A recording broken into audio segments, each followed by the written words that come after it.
할렐루야. 네, 오늘 주일 예배 나오신 우리 사랑하는 모든 성도님들 환영하고 축복합니다.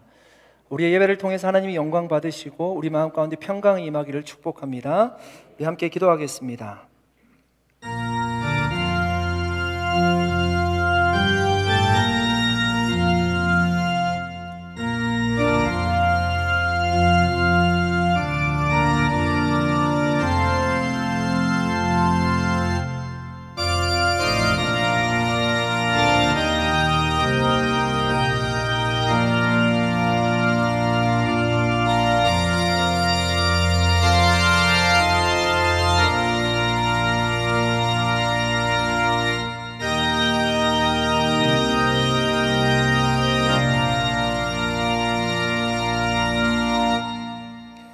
여호와의 인자하심은 자기를 경외하는 자에게 영원부터 영원까지 이르며 그의 의는 자손의 자손에게 이르리니 곧 그의 언약을 지키고 그의 법도를 기억하여 행하는 자에게로다. 아멘.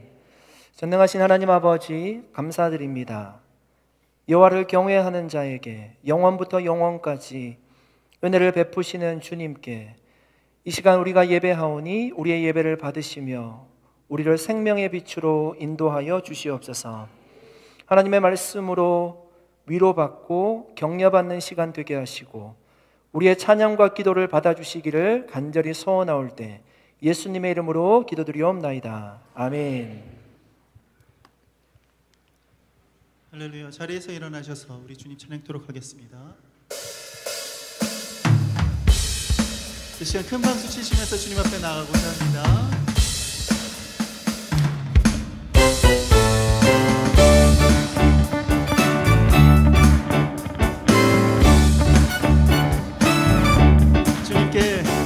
주님께 감사드리라.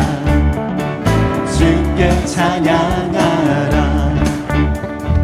기쁨으로 주께 나와 주의 이름을 찬양하라. 나팔소리로 찬양하라. 목소리로 찬양하라. 모든 만물 소리 높여 찬양. 마음 다하여 주를 찬양. 선하신 주님, 선하신 주님, 선하신 주님, 그의 자비는 영원하리. 선하신 주님, 선하신 주님, 선하신 주님, 선하신 주님, 그의 자비는 영원하리. 선하신 주님, 선하신 주님, 그의 자비는 영원하리. 소리 높여 창조주 하나님 찬양. 예수를 높이세. 다 나와 무릎을 꿇고 두 손을 들고 주를 찬양. 선하신 주님, 선하신 주님, 선하신 주님, 그의 자비는 영원하리. 선하신 주님, 선하신 주님, 선하신 주님, 선하신 주님, 그의 자비는 영원하리. 선하신 주님, 그의 자비는 영원하리. For the Lord is good, for the Lord is good, for the Lord is good, for the Lord is good, and His mercy endures forever. For the Lord is good, for the Lord is good, for the Lord is good, and His mercy endures forever. For the Lord is good, for the Lord is good.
예수님이 나의 노래 나의 노래 예수 예수 예수 사랑하며 예수님이 한 번 더 고백합시다.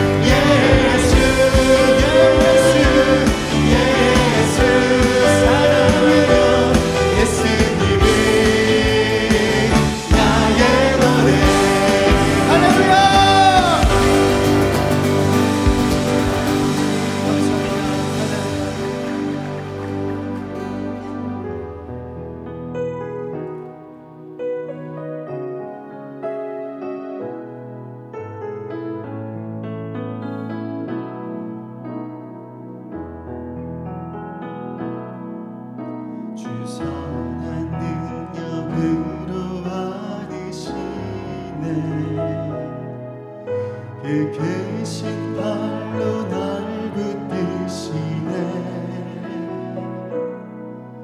절망 속에도 흔들리지 않고 사랑하는 주 얼굴 구하니 주 선한 능력으로 주 선한 능력으로 안으시네 그 크신 팔로 날 붙드시네 절망 속에도 흔들리지 않고 사랑하는 주 얼굴 구하니 선한 능력으로 일어서리 주만을 지하리 믿음으로 우리 고대하되 주 오실 그날 영광의 새날을 맞이하리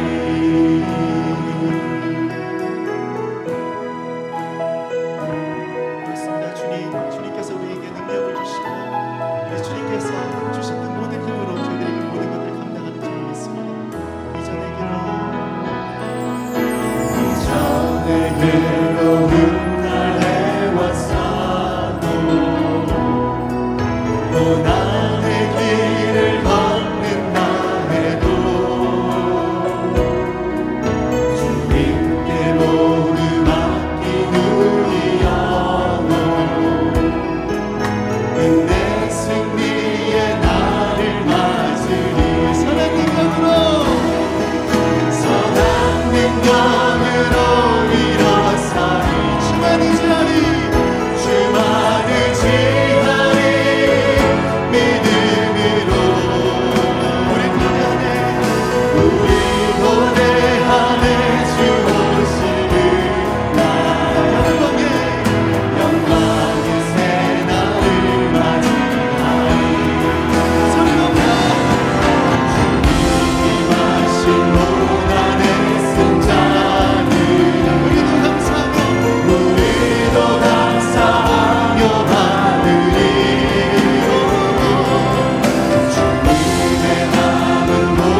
사랑이 많으신 하나님 아버지 하나님의 사랑과 은혜를 인하여 진심으로 감사를 드립니다. 자격 없는 저희들을 자녀 삼아 주시고 산호세 오늘의 교회 믿음의 공동체를 허락하시어 주님께 예배드리고 찬송드리게 하심을 진심으로 감사를 드립니다. 아버지, 저희에게 셀 수 없는 많은 사랑과 은혜를 주셨지만 저희는 주님의 귀한 사랑을 깨닫지 못하고 오히려 주님을 거역하는 못난 죄인임을 고백합니다. 말로는 하나님이 최우선이라 말하면서도 눈앞에 보이는 세상적인 것들을 쫓아다니고 하나님께 전적으로 의지하지 않고 저희 힘에 의지하여 세상을 살아가려 하면서 지난 한 주를 보냈습니다. 아버지, 이런 연약하고 어리석은 저희들을 용서해 주시고 불쌍히 여겨 주시옵소서. 저희 인생에 오직 예수님 한 분만이 최우선이 되기를 원합니다. 항상 말씀과 기도하기에 힘쓰고 주님께 배운 사랑을 나누는 주님 보시기에 기뻐하는 자녀들이 될 수 있도록 주님 도와주시옵소서. 하나님, 저희 교회의 부흥을 위해서 기도합니다. 아버지, 저희 교회가 생명을 내어놓고 기도하는 교인 한 사람 한 사람이 되게 하여 주시고 회개와 기도를 말미암아 건강하게 부흥하는 교회가 되도록 축복하여 주시옵소서. 저희가 기도함으로 주님의 뜻을 올바로 알 수 있도록 주님께서 도와주시고 우리 기도가 기도로 끝나는 것이 아니라 우리가 서로 사랑을 나누고 제자의 삶을 실천함으로 저희 산호세 오늘의 교회의 아버지의 나라가 임할 수 있도록 주님 은혜를 베풀어 주시옵소서. 저희 담임 목사님 조명재 목사님을 위해서 기도합니다. 매일매일 새로운 은혜로 목사님께 늘 채워주시고 항상 성령 충만하며 온갖 마귀의 시험으로부터 보호하여 주셔서 저희 교회를 이끄시기에 부족함이 없도록 도와주시옵소서. 영육간의 강건함을 허락하여 주시고 목사님 가정에도 복을 부어 주셔 저희 교회를 이끄시기에 부족함이 없도록 도와주시옵소서. 우리 교회의 리더십을 위해서 기도합니다. 아버지, 차세대를 이끄는 목사님과 전도사님들께도 담임 목사님과 동일한 은혜로 채워주시고 지혜를 허락하시다 항상 성령 충만할 수 있도록 인도하여 주시옵소서. 교회를 이끄시는 장로님 리더들께도 성령 충만함을 허락하시어 성령이 하나 되게 되신 것을 힘써 지킬 수 있도록 도와주시고 또한 각 부서에서 섬기는 귀한 손길 동안 기억하여 주셔서 지치거나 낙심하지 말도록 하나님께서 위로하여 주시옵소서. 주님의 일을 하고자 하는 마음을 저희 한 사람 한 사람에게 허락하셔서 우리 교회에 하나님의 일꾼들이 넘쳐나게 하여 주시고 부목사님 청빙 중에 하나님께서 친히 간섭하여 주셔서 담임 목사님을 도와 우리 교회 부흥을 함께 이끌 수 있는 귀한 동역자를 보내주실 줄을 믿습니다. 아버지, 이제 곧 있을 단기 선교를 위해서 기도드립니다. 준비하는 과정 중에 함께하여 주시고 이번 단기 선교를 위해 하나님 아버지가 계획하신 뜻을 모두 이룰 수 있도록 도와주시고 전 교인이 이를 위해 합심하여 기도할 수 있도록 저희 마음을 주장하여 주시옵소서. 이 시간에도 목숨을 걸고 하나님의 말씀을 전하는 선교사님들을 기억하여 주시고 주님께서 이들의 마음을 아시오니 피곤하거나 낙심치 않게 하여 주시고 이들의 기도를 들어주시옵소서.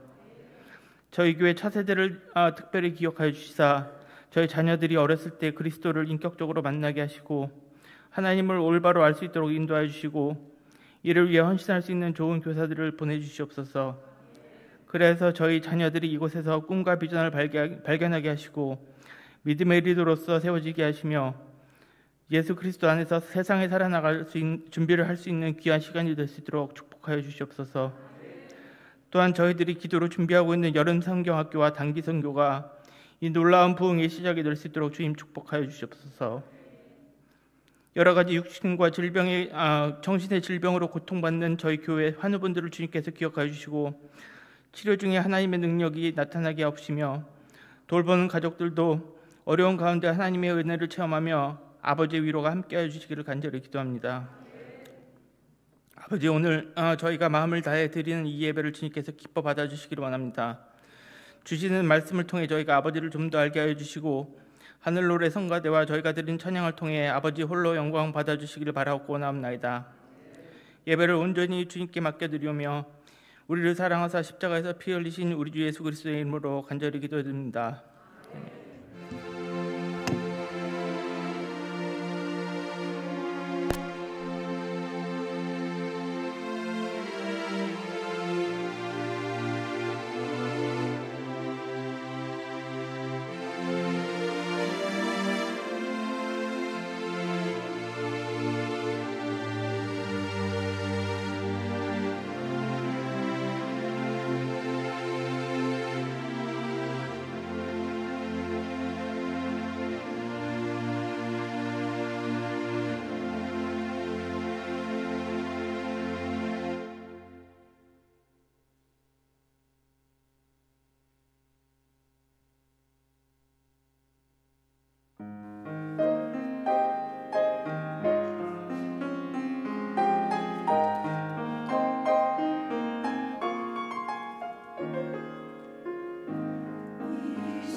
우리 좌우 앞뒤 우리 축복하면서 찬양하겠습니다. 평화 하나님의 평화 하나님의 평강이 당신의 삶에 넘쳐나기를 평화 하나님의 평강이 당신의 삶에 가득하기를 축복합니다.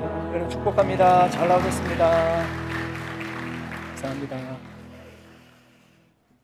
우리 세 가족 먼저 소개하도록 하겠습니다.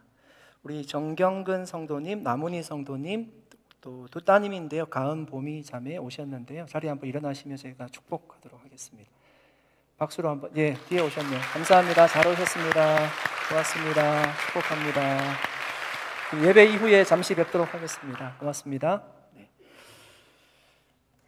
우리 광고 말씀드리겠습니다. 제가 내일부터 한 주간 조지아 단기 선교를 다녀옵니다. 스테이트 조지아가 아니고요. 터키 옆에 있는 리퍼블릭 오브 조지아인데 제가 한 주간 다녀오는데 설교 스케줄이 이제 주보에 올려져 있습니다. 교육자님들이 해주시고 금요 예배는 피로 목사님 해주시고 다음 주일은 이제 제가 비우기 때문에 배상훈 선교사님께서 말씀을 전해주십니다. 그럼 좋은 성도님들은요 담임 목사가 없을 때 잘 나오시는. 그래서 제가 와서 더 많이 나왔다고 제가 부러워할 수 있도록 많이 나오시고요. 은혜 받으시기 바랍니다. 3명 아멘 했습니다. 네. 이런 성경학교 등록을 계속 받고 있고요. 교회 웹사이트 들어가셔서 계속 신청해 주시면 되겠습니다.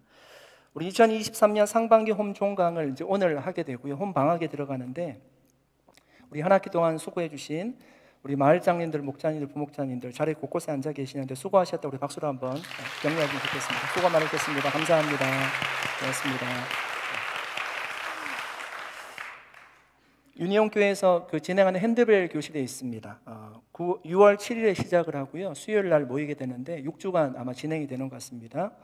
여러분 오늘 주보에 보시면 신청할 수 있는 링크가 올려져 있는데 들어가셔서 관심 있는 분들 신청하시고요. 배우시면 좋을 것 같습니다. 우리 김평육 선교사님 사역지 아프리카의 홍수로 인해서 수천 명의 또 수재민이 발생을 해서요. 저희가 몇 주째 이제 광고를 하고 있는데 관심 있으신 분들 꼭 관심 가져주시고 기도해 주시고요. 들어가셔서 젤레로 좀 성경원금 보내주시면 많은 도움이 될 것 같습니다. 2023년 미션 페스티벌이 이제 지난주부터 시작했고요. 오늘까지 저희가 진행을 하게 되는데 여러분 예배 마치시고 우리 신교실 앞에 있는 부스에 꼭 들려주시고요. 어떤 사역하는지도 여러분 들어주시고 함께 기도해 주시고 또 후원도 해주시면 또 이렇게 선교 나가는 분들이 힘내서 사역할 수 있을 것 같습니다. 꼭 동참해 주시기를 부탁드립니다. 지난주에 있었던 미션 페스티벌 영상이 준비되어 있는데요. 잠깐 보고 저희 선교 파송시 가도록 하겠습니다.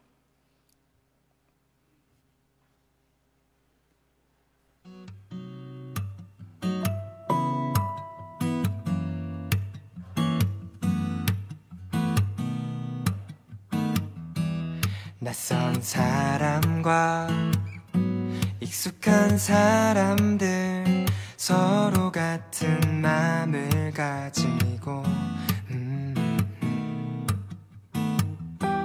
받은 사랑과 값진 은혜가 고스란히 전해지기를 원해.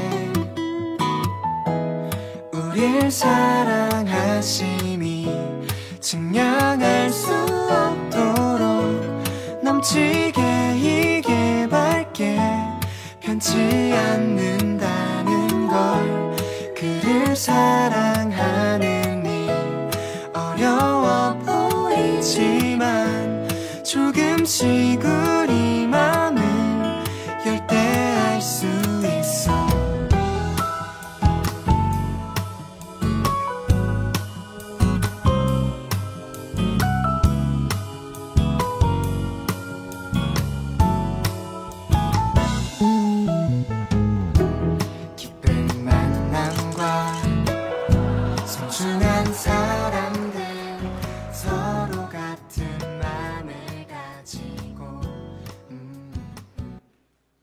네, 우리 단기 선교팀에서 특송을 준비했고요. 특송 이후에 저희가 함께 파송식 하면서 기도하도록 하겠습니다.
저희 기도하도록 하겠습니다. 여기 파송 받으시는 우리 40여 명의 분들이 이제 4개국에 나가서 내일부터 이제 선교를 하게 되는데요. 안전하게 잘 다녀올 수 있도록 기도해 주시고, 우리가 찬양했듯이 그곳이 예배의 땅이 될 수 있도록 같이 기도해 주시고, 선교사님께 조금이라도 도움이 되어드리고, 또 선교를 다녀온 분들이 신앙의 열정을 가지고 하나님을 더욱더 잘 섬기고, 또 선교에 대한 마음을 가슴 깊이 품고 사역하는 우리 모든 단기팀이 다 될 수 있도록 같이 기도해 주시면 좋겠습니다. 함께 기도하고요, 제가 마무리 기도하겠습니다. 기도하십니다. 하나님 감사합니다. 사랑하는 모든 단기 선교팀을 주님 기억해 주셔서 하나님의 영광을 드러내는 하나님 이들이 되게 하여 주시옵시고, 선교당한 그 땅이 복음으로 물들 수 있도록 주님 도와주시옵시며, 하나님 그 땅이 예배하는 땅이 될 수 있도록 주님 역사하여 주시옵시고, 하나님 안전을 지켜주시고, 하나님 동행하여 주셔서 선교를 다녀온 이후에 더욱 신앙이 뜨거워지는 우리 모든 자녀들 다 될 수 있도록 하나님 역사하여 주시기를 간절히 기도합니다. 한국과 조지아, 하나님 캔자시티, 엘살바도르 4개국에 하나님의 마음을 증거하고 돌아올 수 있도록 하나님 역사하여 주시기를 원합니다. 보내는 선교사님 모든 성도님들도 한 마음으로 이 팀을 위해서 기도하게 하여 주시옵시고, 하나님 우리가 함께 선교에 동참할 수 있도록 주님 역사하여 주셔서 우리 산호세 온누리교회가 선교하는 교회 올레이션스의 정말 온누리의 복음 전하는 교회로 귀하게 쓰임받을 수 있도록 역사하여 주시옵소서. 나를 모든 민족으로 제자를 삼으라고 말씀하여 주시옵소서. 하나님 열방을 향하여 그리스도의 제자로 삼으라고 말씀하여 주신 땅끝까지도 복음 전하는 말씀하여 주신 그 주님의 은혜가 임할 수 있도록 축복하여 주시옵소서. 주님 함께 하시옵소서. 은혜 내려 주시옵소서. 살아계신 하나님 감사합니다. 예수님 말씀하셨듯이 모든 민족으로 제자를 삼으라는 그 사명을 붙잡고 땅끝까지 이르러 내 증인이 되라는 그 주님의 말씀을 붙잡고 우리 40여 명의 단기 선교팀이 4개국에 흩어져서 복음을 전하게 됩니다. 하나님 그 걸음이 복되게 하여 주시고, 하나님 그 땅이 예배하는 땅이 되게 해주시며, 선교사님께 위로를 드릴 수 있게 하여 주시고, 선교를 다녀온 모든 팀원들이 가슴이 뜨거워지고 다시 한번 선교에 대한 부르심을 강하게 느끼고, 더욱더 하나님이 우리에게 맡겨주신 그 사명의 자리에서 귀한 사명을 감당하는 우리 모든 단기팀 될 수 있도록 축복하여 주시옵소서.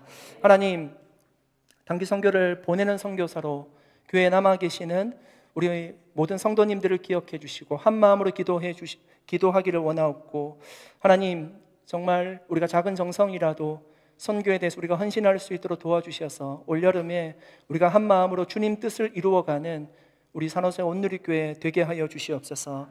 우리 교회 비전인 온누리의 복음 전하는 사역에 우리가 힘을 쓰고 또 예수의 생명을 증거하는 교회로 건강하게 세워져 갈 수 있도록 역사하여 주시옵소서.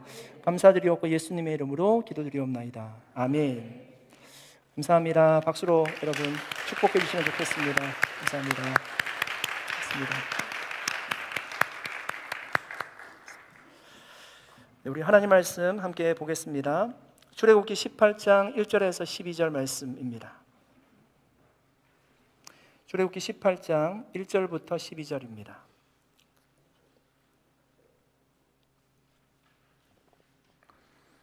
네, 말씀 교독으로 읽도록 하겠습니다. 모세의 장인이며 미디안 제사장인 이드로가 하나님이 모세에게와 자기 백성 이스라엘에게 하신 일, 곧 여호와께서 이스라엘을 애굽에서 인도하여 내신 모든 일을 들으니라.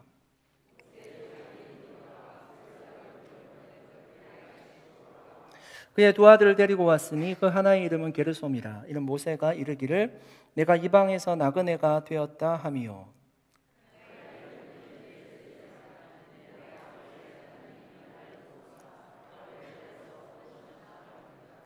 모세의 장인 이드로가 모세의 아들들과 그의 아내와 더불어 광야에 들어와 모세에게 이르니 곧 모세가 하나님의 산에 진친 곳이라.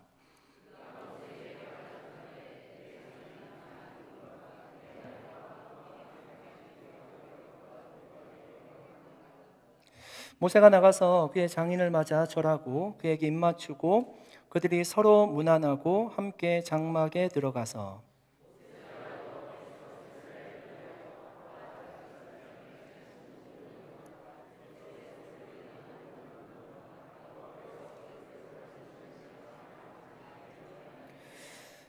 이드로와 여호와께서 이스라엘에게 큰 은혜를 베푸사 애굽 사람의 손에서 구원하심을 기뻐하여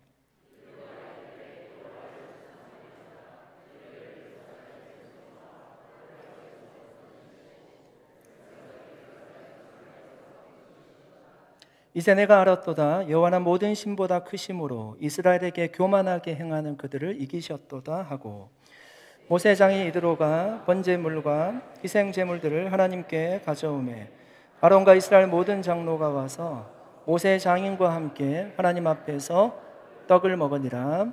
아멘. 기도하겠습니다.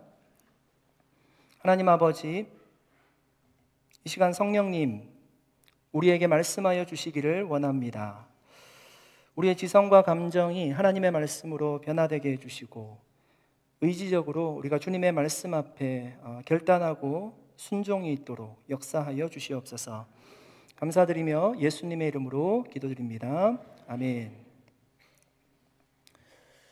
지난 주간에 저희 집 벨이 울렸습니다. 그래서 나가보니까 두 명의 초등학생으로 보이는 아이들이 찾아왔습니다. 무엇 때문에 왔는가 물어보니까 고양이를 잃어버렸다는 겁니다. 그래서 제가 집에 들어갈 때 고양이 한 마리가 저희 집 화단 밑으로 이렇게 들어가는 것을 제가 보았습니다. 그래서 저도 신기해서 이렇게 보니까 그 자리에 앉아 있었습니다. 그래서 마침 제가 봤다고 무슨 색깔이냐고 물어보니까 라이트 그레이라고 얘기하더라고요. 회색이라고 얘기하는데 제가 본 고양이는 검은색이었습니다. 등에 풀 같은 것도 많이 묻었고요. 딱 보니까 집 나온 고양이 같이 보였습니다. 그래서 제가 본 고양이는 검은색이라고 얘기하니까 그들이 실망을 하고요. 아이들이 실망을 하고 자전거 타고 집집마다 다니더라고요. 실망을 하고 이제 돌아갔습니다. 그러려니 하고 이제 저는 방으로 들어왔고요. 조금 있다가 벨이 다시 울려서 나가 보니까 아버지를 데리고 왔어요. 끈질긴 애들이에요. 아버지를 데리고 와서 사진을 보여주더라고요. 이 고양이가 맞냐고. 고양이 아니라고. 네. 미안하지만 저는 검은 고양이 봤다고 얘기하니까 그냥 걸음을 아쉽게 돌이켰습니다. 여러분, 우리가 잃어버린 누군가를 만나고 싶어 하는 것은 우리의 본성이라고 할 수 있습니다. 여러분, 헤어진 누군가를 만나보신 적이 있으십니까? 정말 힘들 때 도저히 자녀를 키울 수 없어서요, 그 자녀를 입양 보낸 가정들이 있습니다. 가끔 그 가정들이 방송이 이렇게 조명될 때가 있죠. 자녀가 성장을 해서 뿌리를 찾기 위해서 부모를 찾아옵니다. 그때 부모와 상봉하는 장면을 보면 우리의 가슴에도 정말 뭉클함이 느껴집니다. 오늘 본문에 보니까 모세가 헤어진 가족과 다시 만나고 있습니다. 이런 모세가 미디안 강야에서 하나님의 부르심을 받는데요, 부르심을 받고 애굽에 내려갈 때는 함께 출발했습니다. 그런데 중간쯤 와서요, 중간쯤 와서 아내와 자녀들을 다 돌려보냈습니다. 성경이 정확하게 왜 돌려보냈는지에 대해서 얘기는 하지 않고 있습니다. 아마도 우리가 추정을 해보면 애굽에 내려가면 매우 위험할 것이고요, 그가 해야 될 사명이 중대하기 때문에 아마 가족을 다시금 이드로 장인에게 돌려보냈을 것입니다.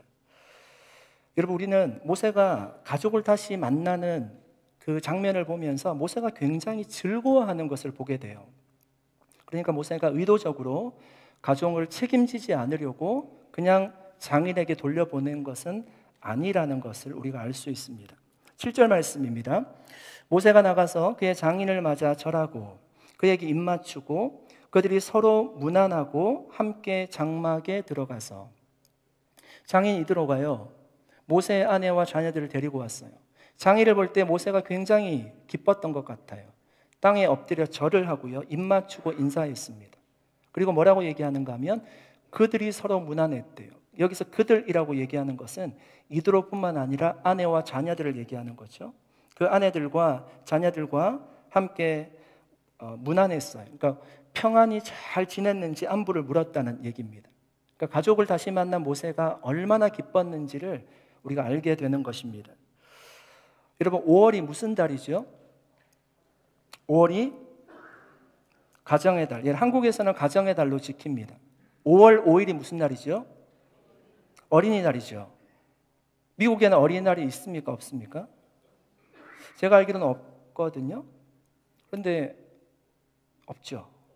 네, 없죠. 그런데 어떻게 아는지요, 아이들이? 5월 5일이면 선물을 달라고 얘기합니다. 그때는 한국식으로 선물을 달라고 왜 주지 않느냐고 굉장히 당황스럽습니다. 근데 5월 8일은 한국의 어버이날이잖아요. 미국은 마더스데이로 지키죠. 아버지한테는 아무것도 주지 않으면서 자기는 선물을 달라고 하는 일어나서는 안 되는 일들이 일어나고 있습니다. 5월 15일은 우리가 스승의 날로 지킵니다. 그래서 교회도 첫째 주는 어린이 주일, 둘째 주는 어버이 주일, 셋째 주는 스승의 주일로 지킵니다. 5월 21일은 무슨 날일까요? 뭔가 하나 배워가야 되잖아요. 21일은 둘이 하나 된다는 의미로 부부의 날로 지킨다고 합니다. 우아라고 하시는 분들이 모르셨다고 하시는 분들이에요. 여러분, 5월은 가정의 달이고요. 가정의 달을 지키는 이유는 가정의 소중함을 알고 건강한 가정을 세우자는 취지로 가정의 달로 지킵니다. 여러분, 이처럼 일반 사회에서도 가정을 굉장히 중요하게 생각합니다. 그런데 사실 가정이라고 하는 이 공동체는요, 하나님이 만드신 거죠. 하나님이 아담을 만드시고 독처하는 것이 좋지 않게 보이셔서 하와를 만드시고요, 창조하시고요, 한 가정을 이루게 하셨습니다. 그래서 여러분, 하나님이 만들어주신 가정을 우리가 잘 지켜나가는 것은 신성한 의무라고 할 수 있습니다. 모세가 애굽으로 돌아가다가 아내와 자녀들을 다시 장인 이드로에게 돌려보낸 것은 불가피한 상황에서 어쩔 수 없는 선택이었습니다. 여러분, 이런 말씀을 보면서 마치 일반화해서 모든 가정이 그렇게 해도 된다는 식으로 우리가 성경을 이해할 수 없습니다. 가족을 버릴 수 있고 가장의 의무를 소홀히 해도 된다는 식으로 성경을 이해하면 오해를 우리가 하게 되는 것입니다. 마태복음 10장 37절 말씀입니다. 아버지나 어머니를 나보다 더 사랑하는 자는 내게 합당하지 아니하고 아들이나 딸을 나보다 더 사랑하는 자도 내게 합당하지 아니하며. 여러분, 혹시 이 말씀을 읽으면서 어떤 생각을 하세요? 그러니까 부모와 자녀들을 사랑하면 안 된다, 이런 말씀으로 이해를 하고 계십니까? 만약 그렇게 우리가 이해를 한다면요, 모세가 애굽으로 내려가다가 가족을 다 돌려보낸 것을 우리가 그것이 옳다고 얘기할 수 있습니다. 하나님의 말씀에 따라 자랐다고 우리가 얘기할 수 있을 것입니다. 가장이 가족을 책임지지 않고 그냥 살아가는 것, 책임 회피나 의무 소홀로 여기지 않고요, 당연하게 받아들일 수 있다는 얘기입니다. 과연 이렇게 이해하는 것이 맞는 이해일까요? 예수님이 여러분 바리새인과 서기관들을 나무라신 적이 있습니다. 여러분, 바리새인과 서기관들은요, 많은 사람들에게 종교적으로 아주 흠이 없는 삶을 살아가는 것처럼 보였습니다. 아주 완벽한 삶을 살아가는 것처럼 보였습니다.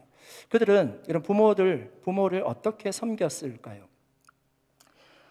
오늘날로 얘기하면 그들은 부모들을요, 잘 섬기지 않았어요.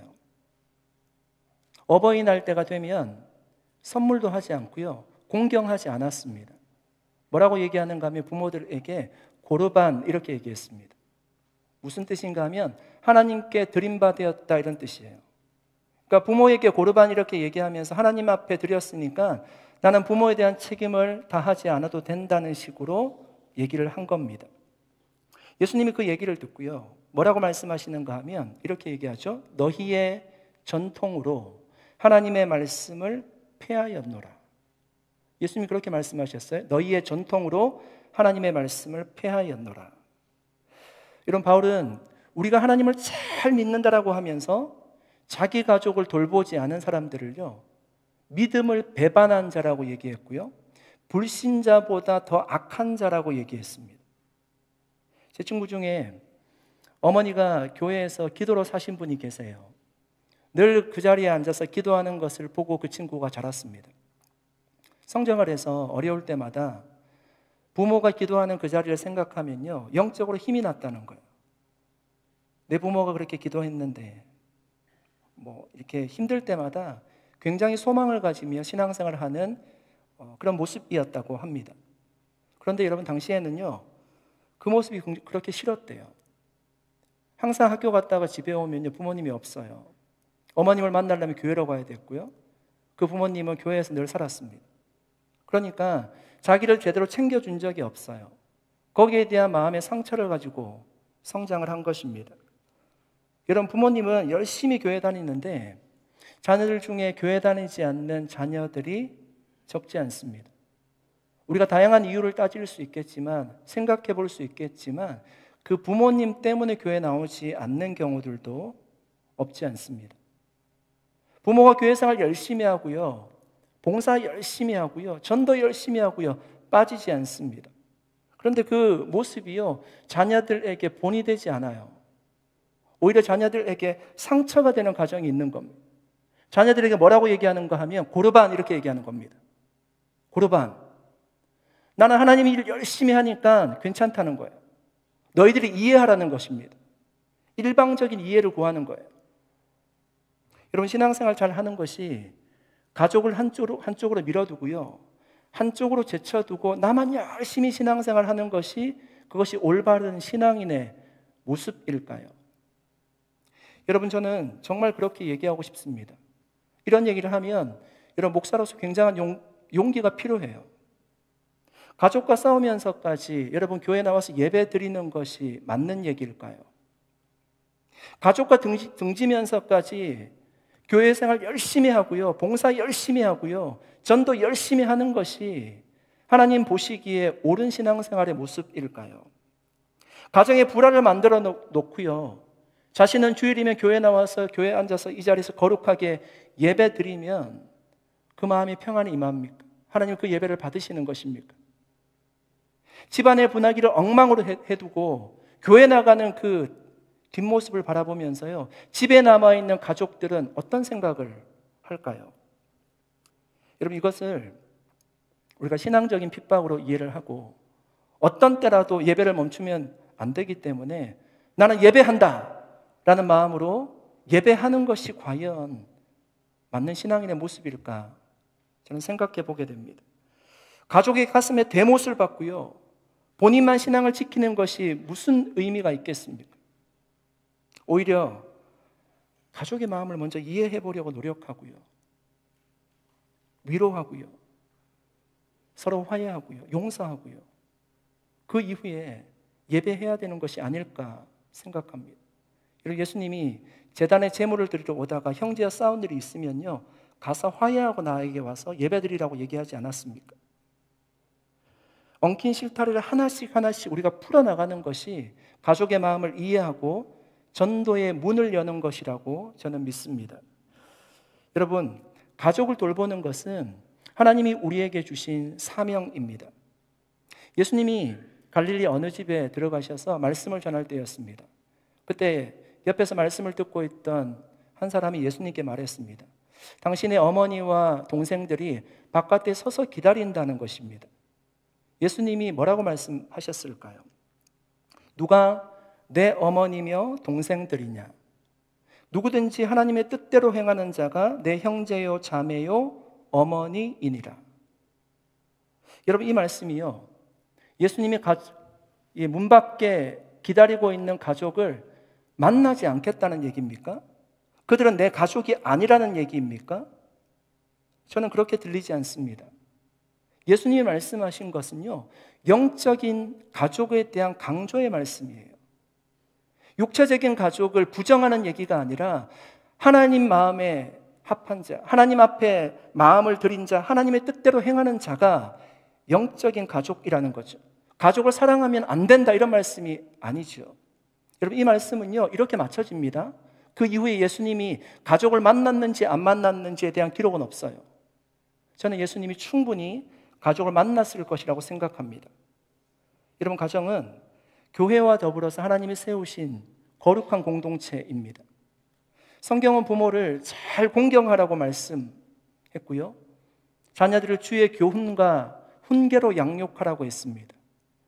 아내는 주께 복종하듯 남편에게 복종하라고 얘기했고, 남편은 그리스도께서 교회를 사랑한 것 같이 아내를 사랑하라고 말씀했습니다. 가정을 잘 섬기려면, 가정을 잘 세우려면요, 이 정도의 자기 부인과 헌신이 필요하다는 거예요. 여러분, 결혼을 해서 자녀를 낳았다고 해서요, 가정이 만들어지는 것이 아니에요. 가정은 현재형으로 우리가 계속적으로 세워나가야 되는 것입니다. 건강하게 세워나가는 것이 우리에게 지금 주신 하나님의 사명입니다.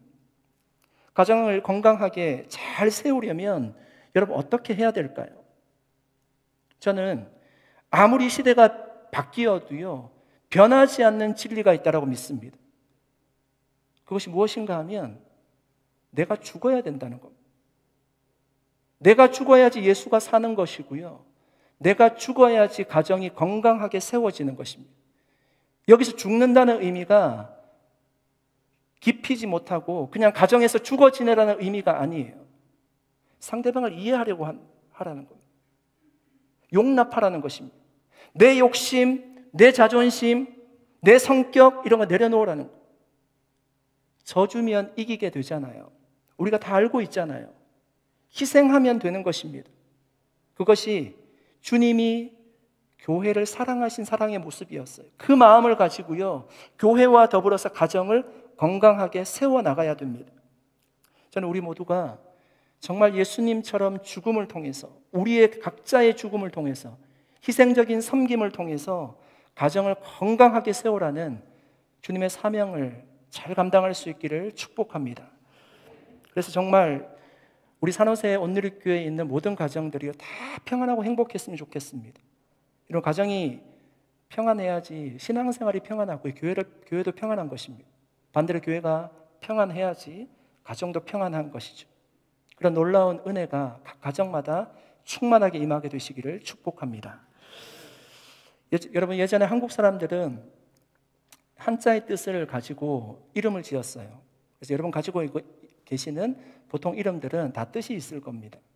요즘은 순수한 한글로도 이름을 많이 짓습니다. 한문을 따로 만들지 않고 이름을 짓는 경우들이 있습니다. 어떤 가정에는 이제 자녀가 많으면 1, 2, 3, 4로 이름을 지어요. 1순위, 2순위, 3순위. 김일순, 김이순, 김삼순. 마지막은 어떻게 지을까요? 빙고. 김말순. 네, 그것은 이제 이름의 뜻을 가지고 짓는 건 아니고 잃어버리지 않도록, 외우기 쉽도록 그렇게 보통 이름을 짓게 되죠. 그러니까 사용자 중심이 아니고 공급자 중심이에요. 네. 자녀들은 사실 살아가면 굉장히 힘들 텐데 부모가 그냥 이름을 지어주는 거죠. 그럼 제 이름은 명재입니다. 밝을 명자에 실을 제자를 쓰고 있습니다. 밝음을 실어다 주는 사람이 되라는 의미입니다. 밝음이 복음이라고 얘기하면 딱 목사될 이름입니다. 근데 저희 부모님이 그때 예수를 믿은 게 아니기 때문에 그런 의도로 이제 이름을 짓지는 않았습니다. 꿈보다 해몽이 좋다고 제가 그렇게 해석을 하는 것입니다. 여러분, 영어 이름에 그 이름을 지을 때도요, 우리가 보통 존경하는 성경의 이름을 들어서 보통 이제 이름을 짓게 되는데, 여러분 이런 이름 보셨습니까? 가론 유다, 압살롬, 본디오 빌라도, 아나니아와 삽비라, 이런 이름은 짓지 않아요. 그러니까 우리가 존경할 만한 성경의 이름을 가지고 보통 이름을 짓게 됩니다. 이런 모세가 첫째 아들 이름을 지었는데요, 게르솜이라고 이름을 지었습니다. 어떤 뜻인가 하면 이방에서 내가 객이 되었다는 겁니다. 동족을 죽이고요, 어렵사리 미디안 광야에 도망쳐 왔습니다. 그때 모세가 느꼈을 감정을 한번 생각해 보십시오. 이방에서 내가 정말 객이 되었구나. 이런 모세의 고향이 어디지요? 모세의 고향이 어려운 질문 아닙니다. 모세의 고향이 어디지요? 애굽이에요. 애굽. 그렇죠? 애굽에서 태어나고 애굽에 자랐어요. 애굽의 왕자로 자랐잖아요. 그러니까 애굽을 생각하면서 언젠가는 내가 지금 이방에 객이 되어 있지만 고향으로 돌아갈 것을 생각하면서 아마 이름을 지었을 겁니다. 둘째 아들 이름은 엘리에셀이라고 지었습니다. 이름의 뜻이 나의 하나님이 나의 도우심이 된다는 겁니다. 생각해 보니까 미디안 광야에 도망쳐 온 것도 하나님의 은혜이고 지금 건강하게 살아가는 것도 하나님의 은혜임을 알고 아마 엘리에셀이라고 지었을 겁니다. 여러분, 저는 모세가 아들의 이름을 지어가는 이 변천사를 보면서요, 모세의 신앙이 성장하고 변화되어져 가는 것을 느낄 수가 있었습니다. 첫째 아들의 이름을 지을 때는 자신이 마치 이방에 홀로 남겨진 듯한, 광야에서 이 양을 치면서 얼마나 외로웠을까요? 자신의 인생이 앞으로 어떻게 될지, 내가 다시금 돌아갈 수 있을지, 혼자 광야에 버려진 것 같은 그런 마음이 들었을 겁니다. 그런데 둘째 아들의 이름을 지을 때는요, 그것이 하나님의 은혜임을 깨달은 겁니다. 생각해 보니까 하나님이 나를 도우셨구나, 하나님이 나의 도우심이구나, 그런 마음이 아마 들었을 것입니다. 여러분, 40년 동안 미디안 광야에서 양을 치는 여러분 모세를 한번 생각해 보십시오. 평생에 한 번도 그런 일을 해본 적이 없어요. 애굽의 왕자로 살면서 모든 것을 다 누리며 살았을 겁니다. 호의호식하며 살았을 겁니다. 육체적인 노동을 정말 해보지 않았을 겁니다. 여러분, 우리는 누구나 내가 가지고 있는 한계점이라는 것을 가지고 있어요. 그 한계점은 각자마다 다 다릅니다. 그 한계점이 어떻게 설정이 되는가 하면 내가 겪은 최고치가 한계점이에요. 내가 겪은 가장 어려운 시점이 한계치입니다. 여기에 계신지는 모르겠는데요, 예전 어르신들 얘기 들어보면 밥 못 먹던 때가 있었잖아요. 네, 그래서 학교에서 점심시간에 물을 먹기도 하고, 수도꼭지에 입을 대고 물을 먹기도 하고, 칡뿌리를 캐서 먹었다는 얘기를 합니다. 여러분, 그때 시절을 겪으신 분들은 밥 한 두 끼 먹지 못하는 거, 하루 이틀 먹지 못하는 거, 그것이 전혀 어려움이 되지 않을 겁니다. 저도 이제 팔이 다치고 나서요, 제가 아프다고 하는 한계점은 여기에요. 손 약간 베고 팔 부러지고 이런 거는 아픈 것도 아닙니다. 각자 가지고 있는 한계점이 다르죠. 모세는 애굽의 왕자로 살면서요, 별로 고생하지 않았습니다. 그러니까 한계점이라고 하는 것이 매우 낮은 거예요. 역경지수가 매우 낮은 겁니다. 그가 만나는 모든 것은 다 힘든 거예요. 광야의 삶 자체가 힘들지만 그런 일을 하는 것 자체가 모세에게는 너무나 힘든 거였습니다. 그때마다 이런 모세는 생각했을 거예요. 엘리에셀, 하나님의 나의 도우심이구나, 하나님이 나의 도우심이구나. 여러분, 우리에게 가장 큰 위기가 언제 찾아올까요? 저는 우리가 하나님이 우리의 도우심이 된다는 것을 내가 믿지 못할 때, 그리고 그 하나님을 잊어버릴 때가 신앙적으로 위기일 때입니다. 그때가 위기예요. 시편 121편에서 시인은 고백합니다. 여호와께서 너를 지켜 모든 환난을 면하게 하시며 또 내 영혼을 지키시리로다. 여호와께서 너의 출입을 지금부터 영원까지 지키시리로다. 아멘. 여러분, 너무 좋은 말씀이잖아요. 우리가 이런 하나님의 도우심을 잊는 이유는요, 여러분, 우리가 머리가 나빠서 그런 것이 아니에요. 저는 그렇게 느껴지더라고요. 우리가 더 현실성이 있는 것을 선택하기 때문이에요. 하나님의 도우심을 신뢰하지 못하는 이유는 내가 당면한 그 현실을 보는 거예요. 그 현실이 하나님보다 커 보이는 거죠. 하나님이 도와주신다는 그 사실보다 더 현실성 있게 내가 닥친 문제가 느껴지기 때문입니다. 그래서 하나님을 신뢰하라는 말씀보다, 하나님이 도우신다는 그 말씀보다 내 생각이 먼저 앞서게 되니까요, 그 현실을 바라보게 되니까 주님을 붙들지 않게 되는 겁니다.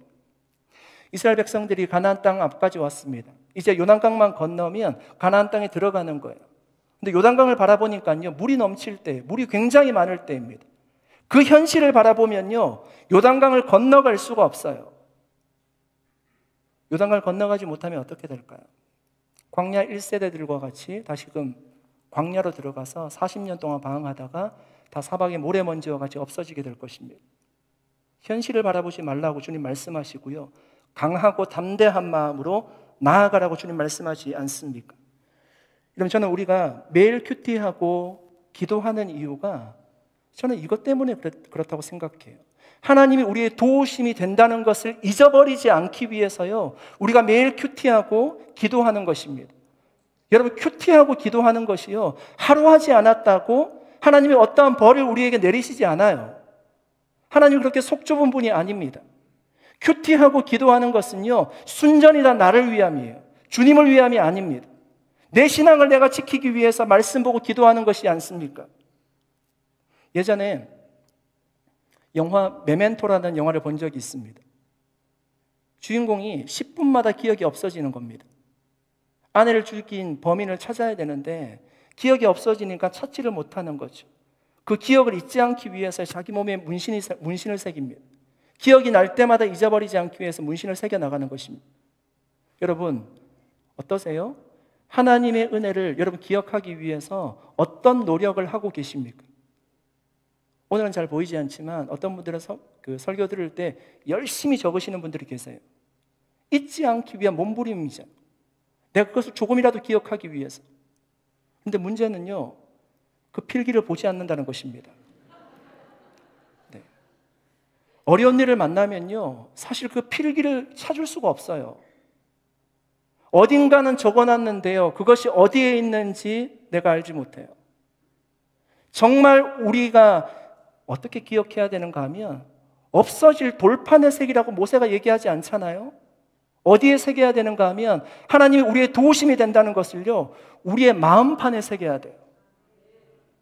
마음판에 있는 하나님의 말씀은 내가 정말 힘들 때 나를 쓰러지지 않게 하는 힘이 될 수 있어요. 찾지 않아도 되고요, 그것이 내 머릿속에 기억이 나게 합니다. 내 마음의 색이라는 거예요. 하나님이 나에게 은혜가 된다는 것을 기억하라는 것입니다. 예수님 말씀처럼 우리가 세상에서 고통을 당할 수도 있고 환난을 당할 수도 있습니다. 광야를 생활하는 것 같이 한계점에 이를 고통이 우리에게 찾아오기도 합니다. 그때 엘리에셀, 하나님이 나의 도우심이 된다는 사실을 기억을 하면 하나님께서 부어주시는 영적인 힘이 나에게 임할 것입니다. 여러분, 진짜 현실은요, 광야 생활이 아니에요. 우리가 맞닥뜨리고 있는 그 현실이 아니에요. 정말 우리가 붙들어야 될 현실은 하나님이 우리의 도우심이 된다는 그 현실을 우리가 붙들어야 됩니다. 눈에 보이는 현실이 아니라 하나님이 이곳에 함께 하시는구나, 하나님의 섭리가 있구나, 하나님의 역사하심이 있구나, 그 사실을 우리가 붙들어야 된다는 것입니다. 그때 정말 주님이 주시는 놀라운 은혜가 우리의 삶 가운데 임하게 될 줄로 믿습니다. 8절에 보니까 여러분, 모세가 장인 이드로를 만나서요, 이스라엘 백성들을 위해서 하나님께서 애굽과 바로에게 어떤 일을 행했는지를 얘기하고 있습니다. 광야 생활을 하면서 하나님께서 어떻게 구원해 주셨는지도 얘기하고 있습니다. 아마 모세가 굉장히 흥분하면서 얘기했을 거예요. 신나서 얘기했을 겁니다. 그 얘기를 이드로가 듣고요, 어떻게 반응하고 있습니까? 10절에 이렇게 기록하고 있죠. 이드로가 이르되 여호와를 찬송하리로다. 여러분, 11절에 이렇게 말씀합니다. 같이 보이시는 분들 한번 읽어주실래요? 11절 같이 읽겠습니다. 시작. 이제 내가 알았도다. 여호와는 모든 신보다 크심으로 이스라엘에게 교만하게 행하는 그들을 이기셨도다 하고. 여러분, 사실 이드로의 이 고백은요, 정말 엄청난 고백이에요. 이드로는 모세의 장인이기도 했지만 미디안의 제사장이었습니다. 이런 당시 고대 근동의 세계관은, 그러니까 신과는 다신론이에요. 그러니까 이 민족을 다스리는 신도 있고 다른 민족을 다스리는 신도 있어요. 이 지방을 다스리는 신도 있고 다른 지방을 다스리는 신도 있다라고 믿었던 때였습니다. 여러분, 한번 그 엘리 시대 때 블레셋과 이스라엘이 싸우던 전쟁을 한번 생각해 보십시오. 이스라엘이 지게 되니까 사람들이 법궤를 가지고 전쟁에 나갔습니다. 법궤를 가지고 나가면 전쟁에 승리할 줄 알았습니다. 그런데 졌어요. 그리고 그 법궤가 어디로 가는가 하면 블레셋의 다곤 신당으로 들어갑니다. 그 얘기는 무엇인가 하면 블레셋의 신이 이스라엘의 신을 이겼다는 겁니다. 블레셋의 신이 이스라엘의 신을 이겼기 때문에 블레셋이 이스라엘에게 승리했다는 얘기입니다. 그러니까 자신들이 섬기는 신이 자신들의 운명을 결정한다라고 믿는 것이 다신론이에요. 이드로도 이런 다신론적 세계관을 가지고 있는 사람입니다. 다신론적 세계관에 의하면요, 가장 강한 힘을 가지고 있는 신이 누굴까요? 당시로 생각하면 애굽이에요. 애굽이 최강대국이기 때문에 애굽의 신이 가장 센 신입니다. 그런데 어떤 일이 있었죠? 모세 얘기를 들어보니까요, 애굽이 신이 졌어요. 히브리 노예 민족의 신이 애굽의 신에게 이겼습니다. 그래서 이스라엘이 구원받게 되었다는 내용을 지금 듣게 된 겁니다. 그 얘기를 듣고요, 이드로가 모세에게 듣게 되고 고백하는 거죠. 어떻게? 이제 내가 알았도다. 이제 내가 알았도다. 여호와는 모든 신보다 크심으로 이스라엘에게 교만하게 행하는 그들을 이기셨도다. 여러분, 이드로의 이 고백이 당연하다고 생각하십니까? 여러분, 우리는 입술로 하나님을 찬양하고 고백하는 것은 어렵지 않은데요, 우리의 삶을 보면 우리가 하나님보다 더 크다고 생각하는 것이 없지 않은 것 같아요. 인간의 과학의 발전으로 뭔가를 발견하게 되면 얼마나 자만합니까? 달에 가고 화성에 가고 암을 정복하고 뭐 이런 얘기를 들을 때마다 마치 우리가 신의 경지에 올라 있는 듯한 그런 착각을 우리가 하게 됩니다. 기술의 혁신으로 뭔가를 이루게 되면요, 자신이 마치 신이라도 된 것처럼 생각하는 거죠. 어떤 사람들은 자신이 도덕적으로 윤리적으로 판단하는 것이 절대적으로 옳다고 생각해요. 내 이상에 맞지 않으면요, 그것이 공정하지 않고 부당하다라고 생각합니다. 이런 생각을 가지고 있는 사람들에게 복음이 들어가기가 굉장히 어려운 거죠. 이런 생각들이 어떤 생각들입니까? 내가 하나님보다 더 크다고 생각하는 것. 여러분, 성경 학자들 중에 비신화화를 주장하는 학자들이 있어요. 비신화가 무엇인가 하면 성경에는 신화적인 요소들이 많다는 얘기입니다. 그 신화적인 요소들을 싹 다 걷어내면, 신화적인 요소들을 마치 채 우리가 어떤 곡물을 이렇게 하듯이 나중에 남는 것이 있잖아요. 신화적인 요소를 다 걷어내고 나면 우리가 정말 믿어야 될 참 복음이 거기에 들어가 있다는 겁니다. 그때 명백한 복음이 드러난다는 거예요. 예를 들면 신화적인 요소, 예수님이 부활했다는 사건, 홍해를 가른 사건, 동정녀 마리아의 탄생, 뭐 이런 사건들을 다 걷어내고 나면요, 정말 우리가 믿을 수 있는 복음이 그 안에 들어있다는 것입니다. 여러분, 그 얘기를 들을 때 여러분 어떤 생각이 드십니까? 정말 그렇다고 믿습니까? 저는 이런 인간의 지적 능력과 이성을 극도로 의지하는 것이 우리가 하나님보다 인간의 능력을 더 크게 보는 행위라고 믿습니다. 여러분, 의술이 아무리 발전을 해도 물 한 방울 만들지 못하잖아요. 흙 한 줌을 만들지 못해요. 어제 설교를 준비해 놓고 동네를 한 바퀴 걷는데 반려견을 데리고 이렇게 산책하는 사람들이 정말 많이 계시더라고요. 저도 이제 반려견을 키워봤지만 반려견이 한 13년에서 15년 정도밖에 살지 못하잖아요. 헤어질 때 얼마나 가슴이 아픕니까? 죽을 때 얼마나 마음이 아픕니까? 우리가 능력이 있으면 우리와 같이 인생을 살다가 마지막에 같이 죽으면 너무 좋을 텐데, 70년, 80년 생명을 늘려주면 좋을 텐데 그렇게 할 수 없다는 겁니다. 하나님을 알면 알수록 우리가 얼마나 보잘것없는 사람인지를 알게 돼요. 내가 하나님 앞에서 뭔가를 내세우는 것은요, 뭔가 내 뜻을 굽히지 않는 것은 하나님보다 내가 더 크다라고 생각하는 것. 하나님이 우리를 판단하셔야 되는데 내가 하나님을 판단하겠다는 것입니다. 믿고 안 믿고를 내가 결정하고 하나님의 역사를 내가 재단하겠다고 얘기하는 것이 아닙니까? 그것은 내가 하나님을 잘 알지 못하거나 인격적으로 주님을 만나지 못한 사람들의 고백입니다. 사랑하는 여러분, 오늘 이드로가 고백하듯이 우리는 정말 우리의 입술로만이 아니라 삶에서 정말 그렇게 고백할 수 있기를 바랍니다. 여호와는 모든 신보다 크신 하나님이십니다.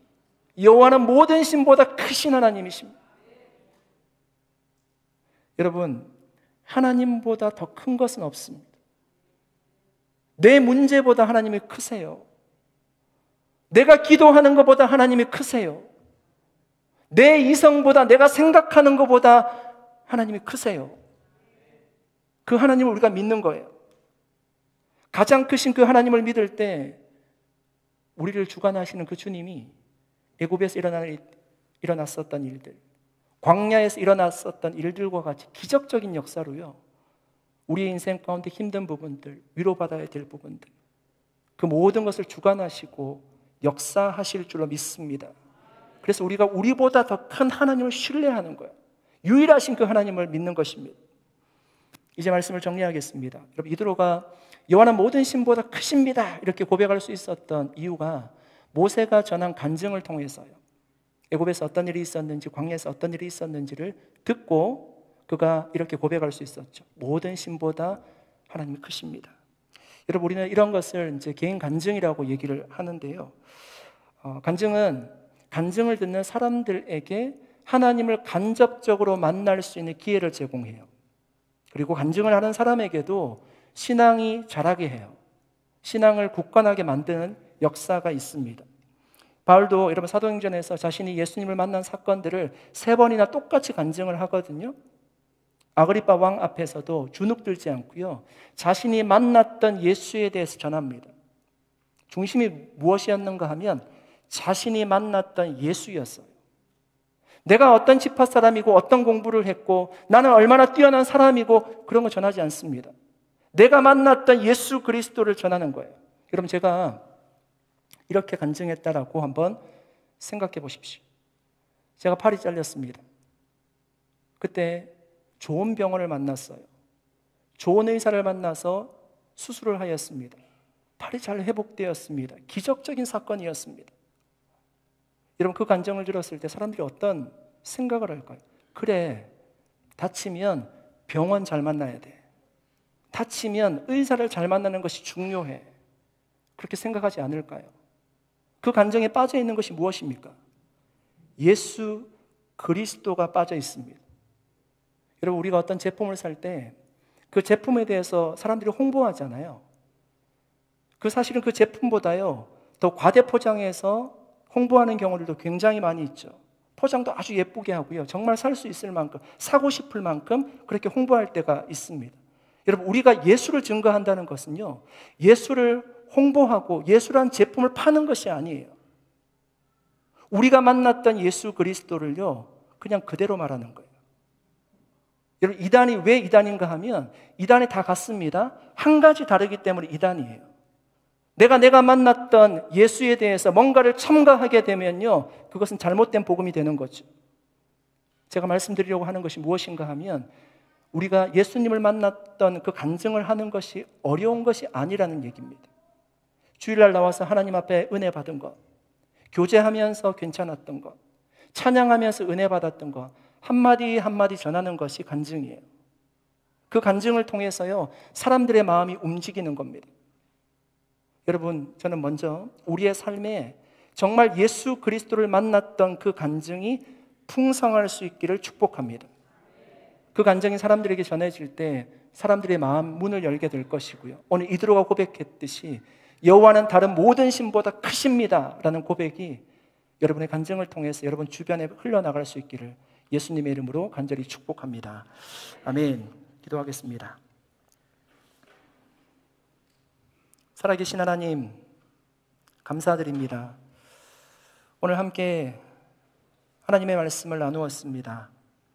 하나님, 들은 말씀 우리 마음속에 아로 새길 수 있도록 역사하여 주셔서 우리 마음에 새긴 말씀이 우리가 어려울 때 힘이 되게 하여 주시고 그 말씀으로 승리하는 삶을 살아갈 수 있도록 역사하여 주시옵소서.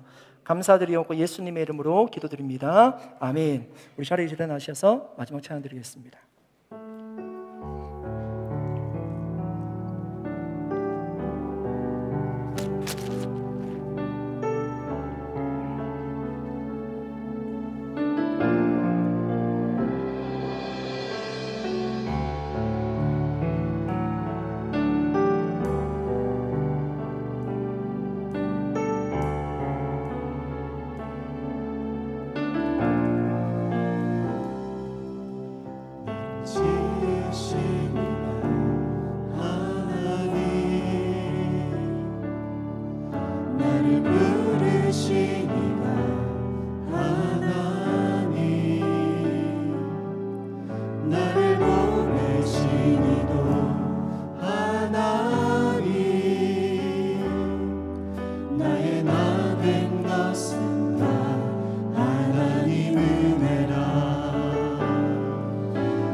예수님과 같이 희생과 섬기는 헌신적인 그 사랑을 통해서 우리 산호세의 온누리교회에 있는 모든 가정을 건강하게 세워가는 저희가 되게 해주시고, 하나님 우리 산호세 온누리교회에 있는 모든 가정이 정말 주님으로 말미암아 행복한 가정들 다 될 수 있도록 역사하여 주시옵소서.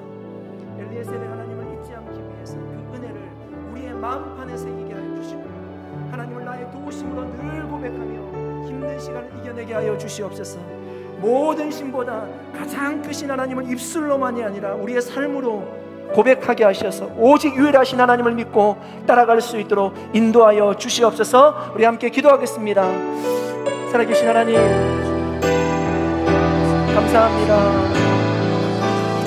예수님과 같이 희생과 섬기는 헌신적인 사랑을 통하여서 가정을 건강하게 세워갈 수 있도록 하나님 역사해 주시길 원합니다. 하나님, 엘리에셀 하나님을 우리가 잊지 않게 해주시고 그 은혜를 우리 마음판에 새기고 하나님을 나의 도우심으로 고백하며 이 시간이 되어갈 수 있도록 역사하여 주시옵소서. 하나님, 우리의 마음에 주님의 은혜를 쓰고 우리가 그 은혜를 담은 자로서 살아갈 수 있도록 주님 역사해 주시옵소서.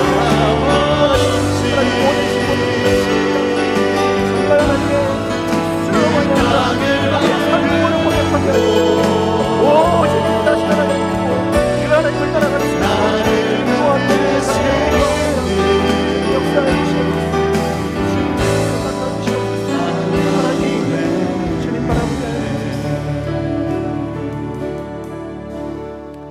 존귀하신 하나님, 감사합니다.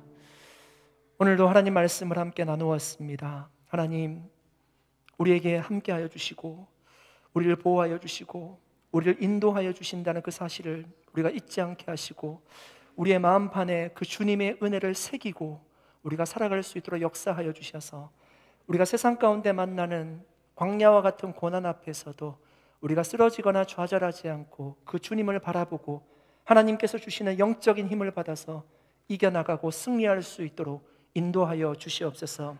하나님, 우리가 만난 예수 그리스도 그 은혜를 증거하는 입술이 되게 하여 주시고 하나님, 그 은혜를 듣는 많은 사람들이 하나님을 고백하고 하나님을 믿는 놀라운 역사가 우리 주변에 펼쳐질 수 있도록 축복하여 주시옵소서.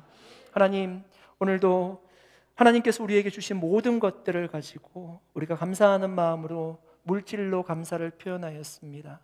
하나님, 경제적으로 어려운 시기 가운데 있는데 우리 오늘 교회에 속한 모든 가정들을 지켜주시고 어렵지 않도록 주님 도와주시고, 하나님 정말 이 물질이 정말 주의 영광 위해서 생명을 전하는 곳에 귀하게 잘 사용될 수 있도록 역사하여 주시옵소서. 하나님, 한 주간 또 나아가 삽니다. 하나님, 교회는 거룩한 곳이고 세상은 악한 곳이 아니라 그곳이 하나님 우리를 보내신 곳이라는 생각을 가지고 마음을 가지고 그곳에서 승리하며 한 주간 주님과 동행하며 살아갈 수 있도록 역사하여 주시옵소서.